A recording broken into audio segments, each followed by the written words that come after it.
बात 2009 की है, जब कुछ लोगों को एक लड़की दिखी और लड़की की हालत में इतनी दयनीय थी कि उसको देखकर हर कोई उससे दूर जा रहा था। लेकिन कुछ ऐसे भी शख्स थे जिन्होंने उसको देखा और उसके बाद वो अपने आप को रोक नहीं पाए।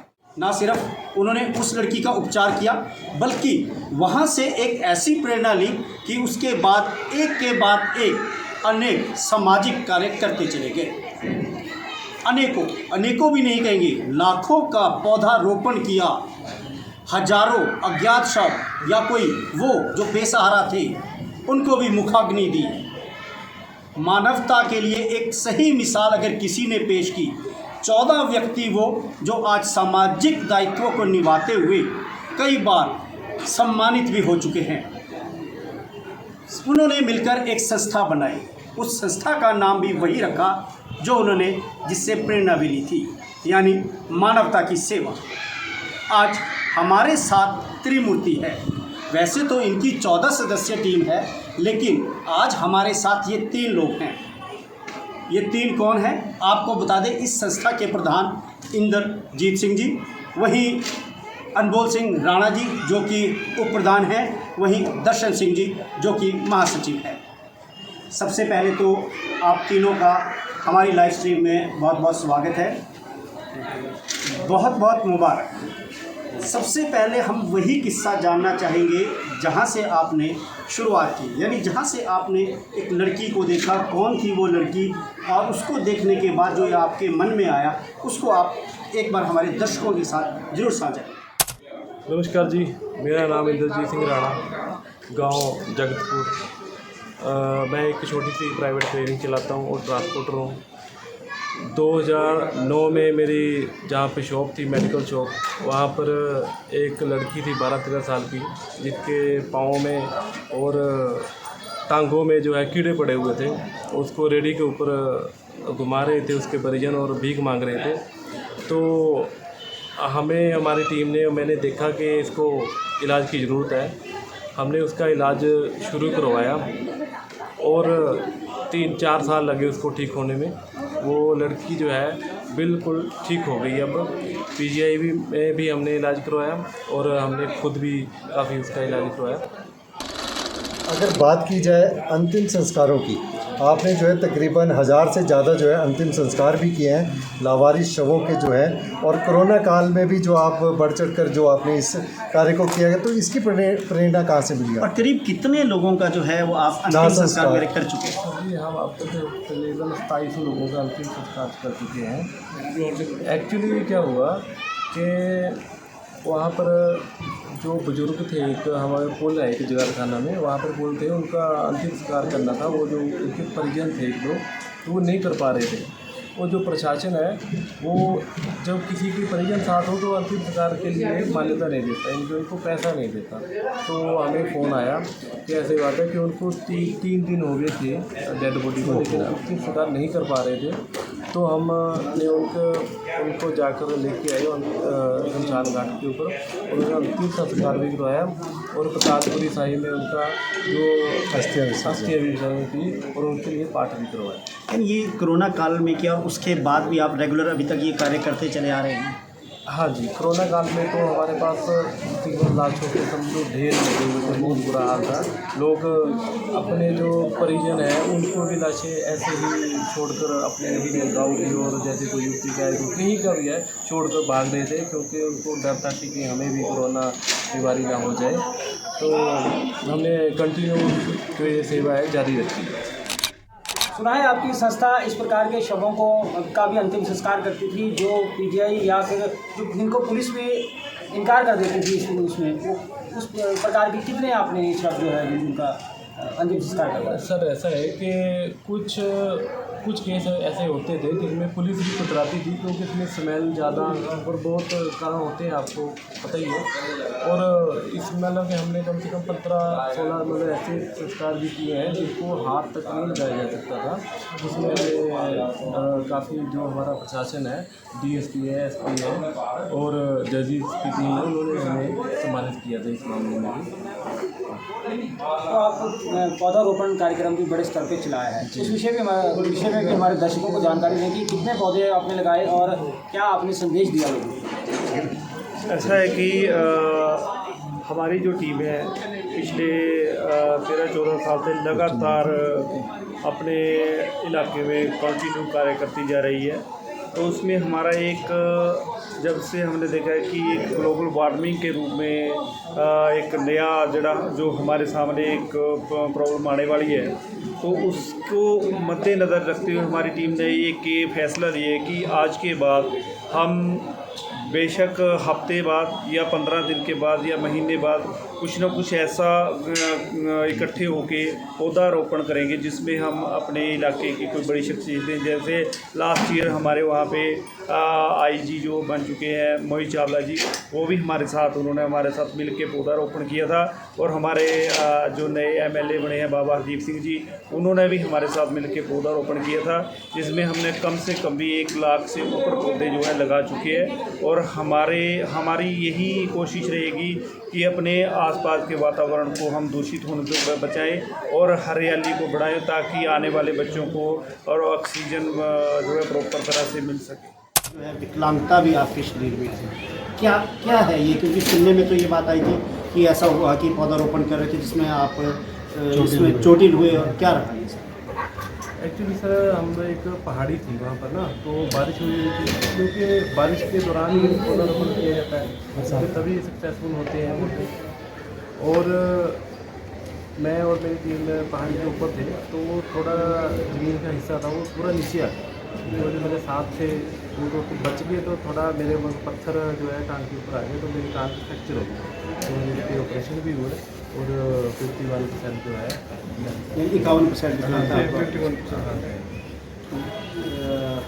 तो उसके बाद से भी, लेकिन आप अभी भी जो ये जीवन है ये सब कुछ अभी भी लगे हुए हैं। बिल्कुल। जो हमारा समाज है, देखो 70% जो पानी है जो हमने यूज कर लिया है, 30% पानी जो धरती माता है उसके अंदर रह गया, तो सारी मिलकर सभी, तो ये पानी जो है वो नीचे जा सकता है।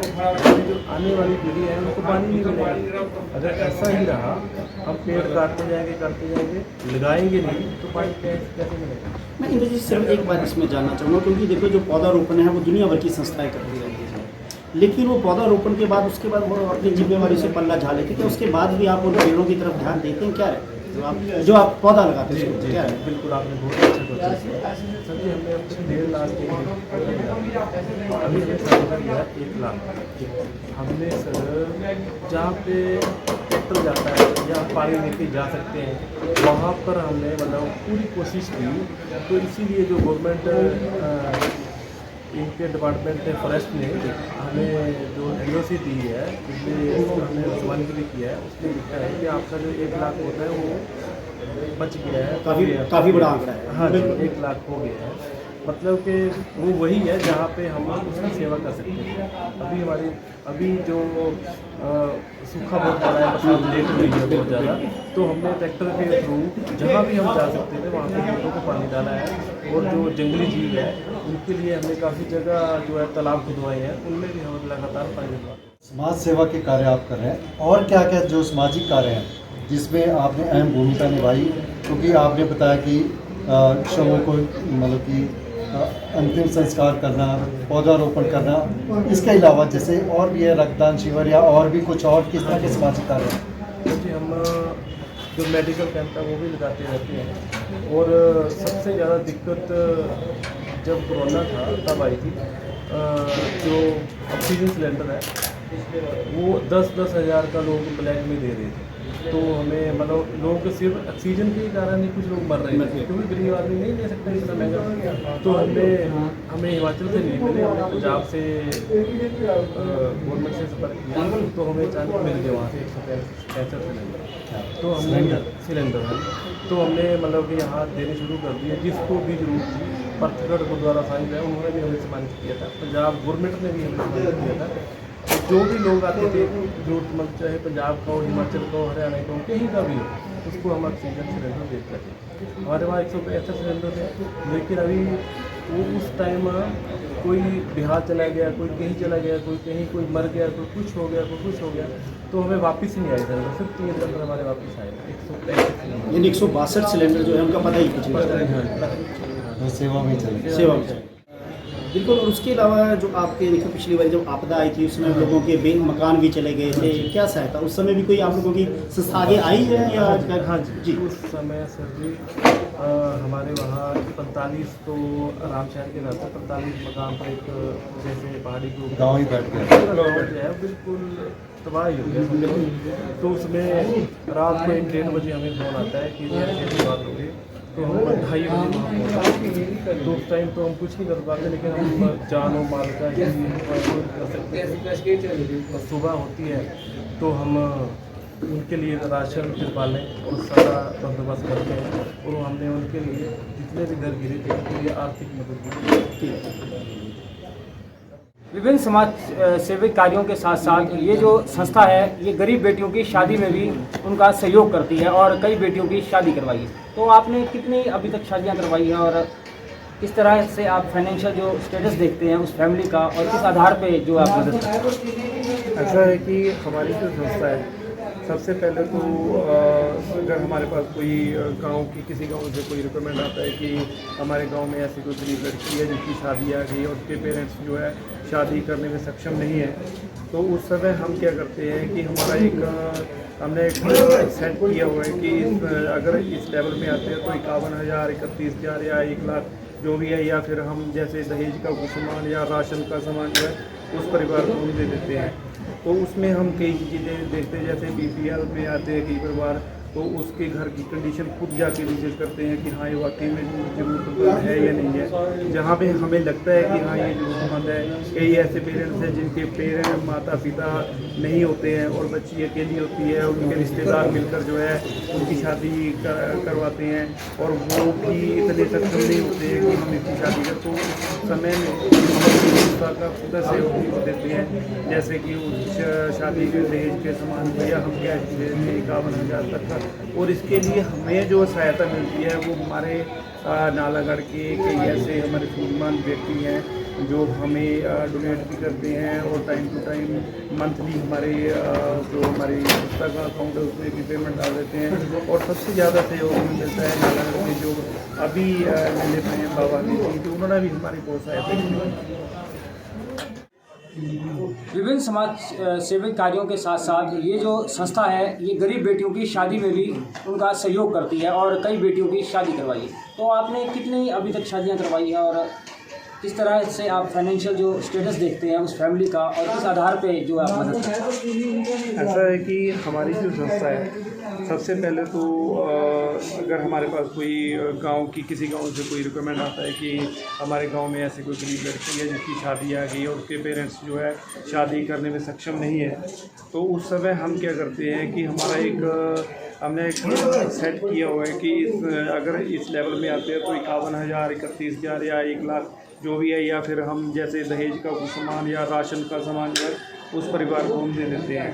तो उसमें हम कई चीज़ें देखते हैं, जैसे BPL में आते हैं कई परिवार, तो उसके घर की कंडीशन खुद जाके विजिट करते हैं कि हाँ ये वाकई में ज़रूरतमंद है या नहीं है। जहाँ पे हमें लगता है कि हाँ ये ज़रूरतमंद है, कई ऐसे पेरेंट्स हैं जिनके माता पिता नहीं होते हैं और बच्ची अकेली होती है, उनके रिश्तेदार मिलकर जो है उनकी शादी करवाते हैं, और वो भी इतने सक्षम नहीं होते हैं कि हम इसकी शादी करें, तो उस समय में हम अपनी संस्था का पूरा सहयोग देते हैं, जैसे कि उस शादी में दहेज के सामान या हम क्या 51,000 तक का, और इसके लिए हमें जो सहायता मिलती है वो हमारे नालागढ़ के कई ऐसे हमारे सूझवान व्यक्ति हैं जो हमें डोनेट भी करते हैं, और टाइम टू टाइम मंथली हमारे जो हमारी संस्था का अकाउंट है उसमें भी पेमेंट डाल देते हैं। और सबसे ज़्यादा सहयोग मिलता है नालागढ़ के जो अभी मिले हुए हैं बाबा जी, तो उन्होंने भी हमारी बहुत सहायता की। जिस तरह की आप समाज सेवा कर रहे हैं और आगे बढ़ रहे हैं, अभी तक आपने जैसे कि बात की कि आपने ज़रूरतमंद हो गए या अपाहिज हो गए या कोई और लोग हैं जिनकी आप मदद कर रहे हैं, तो क्या आपके पास ऐसे लोग आपके पास ही रह रहे हैं कि किस तरह है, और उनकी रहने या खाने की व्यवस्था किस तरह कर रहे होंगे? और अभी भी कितने लोगों का इलाज आप लोगों के पास चल रहा है? सर इस टाइम हमारे पास जो है शरीर में 70-71 लोगों का इलाज जो हम इस टाइम करवा रहे हैं। किस किस बीमारी के हैं टाइफाइड?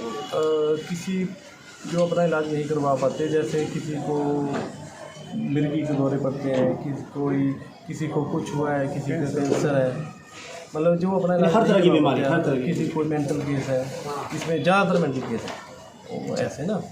तो अभी हम यही हमारा विचार है, हमारी कमेटी ने भी यही डिसाइड किया है कि हम हिमाचल सरकार से जो है 5-4 बीघे ज़मीन की लेकर वहाँ पर एक अनाथ आश्रम खोला जाए, वो छोटा हॉस्पिटल खोला जाए, ताकि ऐसे लोगों को मदद मिल सके जो कि अपना इलाज कहीं जा ही नहीं पाते। नहीं, अभी तक आपको जो सरकारें हैं सम्मानित तो कर रही है, लेकिन कोई आर्थिक सहायता अभी तक कहीं से नहीं है। कैसे आप लोग ये इतना बड़ा खर्चा जो है लाखों रुपए में आता होगा, क्योंकि चाहे वो शादी की बात करें, आप लाख रुपए की बात कर रहे हैं, इतने लोगों का इलाज चल रहा है, कहाँ से ये खर्चा आप लोग करते हैं? ये जो हमारी कमेटी है, कुछ लोग जो है वो काफ़ी रिच है, वो मतलब हमारी हेल्प कर देते हैं, और सरकार का हमें अब तक एक भी पैसा हमने सरकार से नहीं लिया है, ना ही हमें कोई मदद मिली है।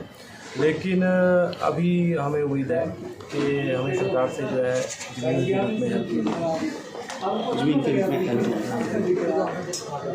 मिनट चलो, मानवता की सेवा अगर सीखनी है तो इनसे सीख सकते हैं।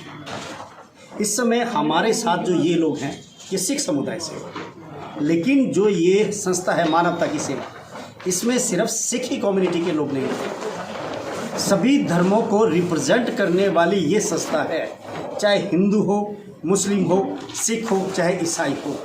ये 14 चेहरे वो चेहरे हैं जिसमें हर धर्म के लोग हैं, और ये सिर्फ इनका एक ही धर्म है, और वो धर्म है मानवता की सेवा।